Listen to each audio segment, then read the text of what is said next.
bonjour à tous. Bienvenue au cours numéro 4 du module Initiation à l'entrepreneuriat. Donc, ce quatrième cours porte sur la création d'entreprises. Donc, ceux qui ont raté les 3 premiers cours, je vous invite à les visualiser. Donc, le premier porte sur l'entrepreneur et l'entrepreneuriat. Le second portait sur l'innovation et l'opportunité, le troisième sur l'intrapreneuriat et nous voici donc au quatrième cours dans sa première partie. Une seconde vidéo sera consacrée à la deuxième partie de ce quatrième cours.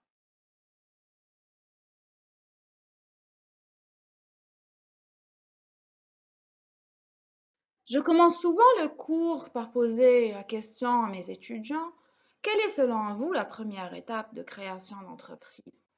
Beaucoup d'entre eux présentent les fonds. Alors je leur dis: pourquoi les fonds? Me disent: madame, sans fonds, sans argent, on ne peut créer notre entreprise. Eh bien alors, supposez qu'un investisseur se présente à vous. Il vous dit: de combien avez-vous besoin pour créer votre entreprise? 1 million de dinars? D'accord. Mais ça vous êtes sûr? Est-ce que ça va vous suffire? Cela vous servira à réaliser quel type d'investissement? Quel type d'achat? Seriez-vous en mesure de lui répondre concrètement? Avec assurance. N'oubliez pas, votre crédibilité est en jeu. Alors, nous allons voir ici quelle est l'étape des fonds, quelle est l'étape où on doit apporter les fonds nécessaires. Ici, alors, la première étape de création d'entreprise, c'est bien sûr l'entrepreneur lui-même, ses ressources et sa détermination. L'entrepreneur lui-même, c'est sa personnalité, ses ambitions, les valeurs en lesquelles il croit. Ses ressources, c'est-à-dire ce qu'il sait, c'est-à-dire toutes les formations qu'il a subies, qu'il a réalisées, mais aussi le réseau qu'il a pu contracter le long de son parcours. Le réseau, c'est important, c'est des personnes qui viendront l'accompagner le long du développement ou lors des différentes étapes de création de son entreprise. Sa détermination, c'est le plus important, bien sûr, car tous les conseils du monde en entrepreneuriat ne vont pas suffire si l'entrepreneur n'est pas suffisamment ambitieux et déterminé. La seconde étape de création d'entreprise est bien évidemment l'idée. Si on n'a pas d'idée initiale, on ne sait pas à quoi ça rime d'avoir une entreprise. Il faudrait alors être en mesure de vérifier rapidement que cette idée, l'idée de création d'entreprise qu'on vient d'avoir ou bien qu'on a imaginée, répond à un besoin, c'est-à-dire que ça doit résoudre un problème. On doit alors se poser la question: pourquoi c'est utile? Et on doit convaincre le consommateur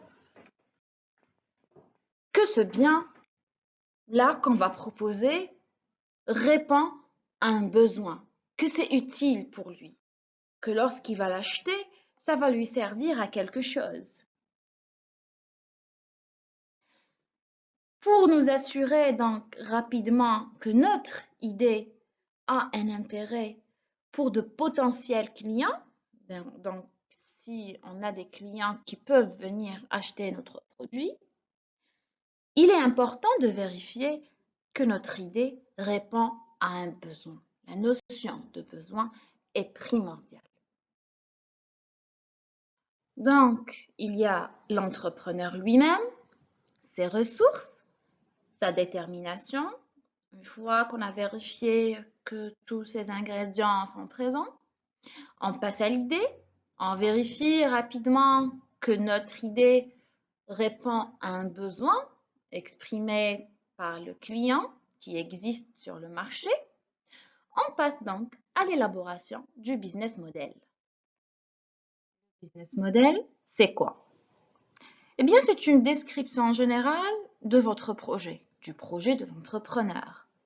Il explique comment votre entreprise compte gagner de l'argent. Vous allez créer une entreprise. L'entreprise est là pour générer du profit.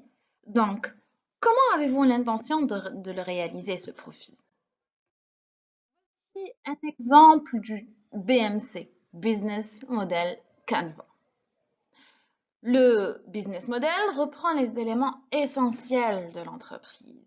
Vous avez au milieu la proposition de valeur, c'est-à-dire ce que vous allez vendre. Bien sûr, vous n'allez pas présenter juste le produit comme étant un objet, mais vous allez présenter son utilité pour le consommateur.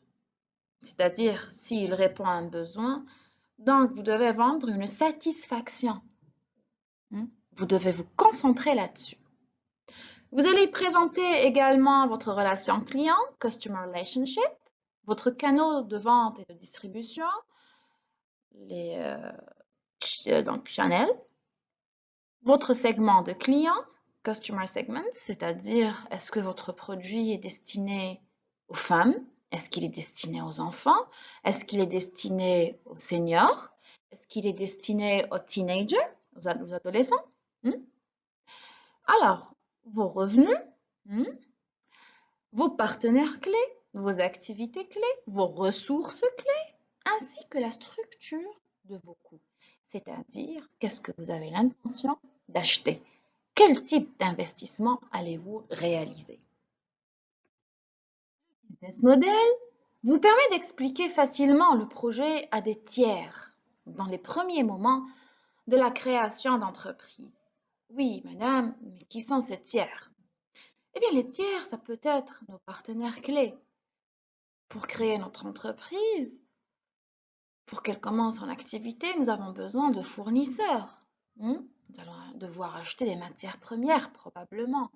Nous aurons besoin de distributeurs pour distribuer nos marchandises, enfin notre production, de clients, de partenaires financiers, de banques, même si c'est juste pour ouvrir un compte. C'est important. Donc tout ça, ce sont nos partenaires et nous devons leur présenter notre projet.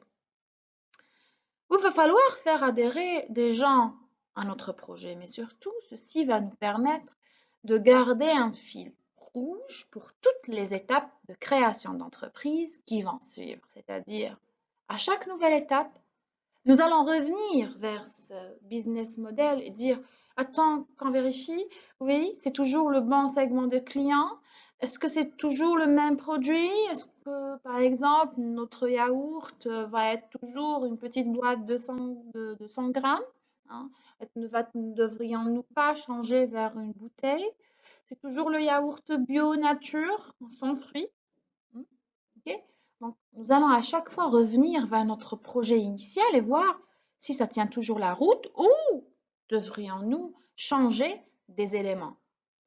On l'a vu, le business model, c'est le résumé, c'est une présentation succincte de notre projet en un seul document, en une feuille, si vous voulez, A4. La grille, elle est toute simple, facile à lire. Nous allons faire une vidéo spécialement pour le business model Canva. Après avoir dressé le business model, nous allons passer à la réalisation de l'étude de marché. C'est une étape fondamentale pour voir si nous allons réellement gagner de l'argent. Ça nous permettra également de savoir si notre produit est accepté par le marché et les clients. Traditionnellement, une étude de marché se décompose en 3 parties. Vous avez tout d'abord l'étude documentaire, c'est-à-dire les données secondaires. On voit d'abord les rapports réalisés par autrui, les rapports des bureaux d'études tels que Deloitte, KPMG, des rapports du ministère du Commerce, des services des douanes, etc. Maintenant, si nous avons besoin d'informations supplémentaires, on va chercher les données primaires, c'est-à-dire les données récoltées pour la première fois par nous-mêmes pour des objectifs bien spécifiques. S'il s'agit d'une étude inédite, c'est-à-dire on n'a pas beaucoup d'informations dessus, on commence par l'étude qualitative. Focus group, par exemple, observation. Ou bien des entretiens ouverts ou semi-ouverts, c'est-à-dire qu'on récolte le maximum d'informations brutes. Ces informations nous permettront par la suite de formuler des questionnaires. Des questionnaires avec des questions bien précises, souvent fermées à choix multiples. L'étude qualitative répond à la question « Comment ? Pourquoi ?» L'étude quantitative, quant à elle, répond à la question « Combien ?» Là, nous chercherons surtout à savoir combien de clients potentiels sont prêts à acheter notre produit, mais aussi à quel prix. Le prix fois le nombre de clients équivaut au chiffre d'affaires. Okay? C'est à partir de là que nous allons savoir combien va-t-on gagner de l'argent. L'étude de marché nous permet donc de poser des hypothèses. Quelle serait notre cible? Quels sont ses critères d'achat? Combien sont-elles prêtes à dépenser pour notre produit? Quels sont leurs freins à l'achat? Quelles sont leurs motivations? Tout ça, c'est important dans ces hypothèses que nous allons transformer par la suite en questions. Donc, la rédaction de notre questionnaire de l'étude quantitative. Pourquoi c'est important? Donc, on a parlé du prix, on a parlé du nombre de clients, mais aussi ça va nous permettre à bien construire notre campagne de communication. Je vous donne un exemple. Une personne qui est au régime, quand vous allez lui proposer un produit, elle va se sentir mal d'avoir envie de le manger, un biscuit notamment gourmand. Mais si vous lui dites que ce biscuit est allégé en matière grasse, là vous allez enlever un frein et vous allez soulager la conscience de ce client, n'est-ce pas? Il va se dire, puisque c'est allégé, donc il n'y a pas de souci d'en manger. Donc, une personne qui est plutôt motivée par des produits survitaminés, par exemple, des produits de santé. Si on lui dit dans notre communication eh bien, que le produit est enrichi à la vitamine B ou C, eh bien, ceci est considéré comme une motivation à l'achat. Donc, ça va encourager la personne à venir acheter le produit. Ces jours-ci, en temps de Covid, dites simplement que le produit est riche en zinc ou en vitamine C et il se vendra comme des petits pains. Une fois les enquêtes réalisées, les résultats seront analysés et permettront d'ajuster le business model initial.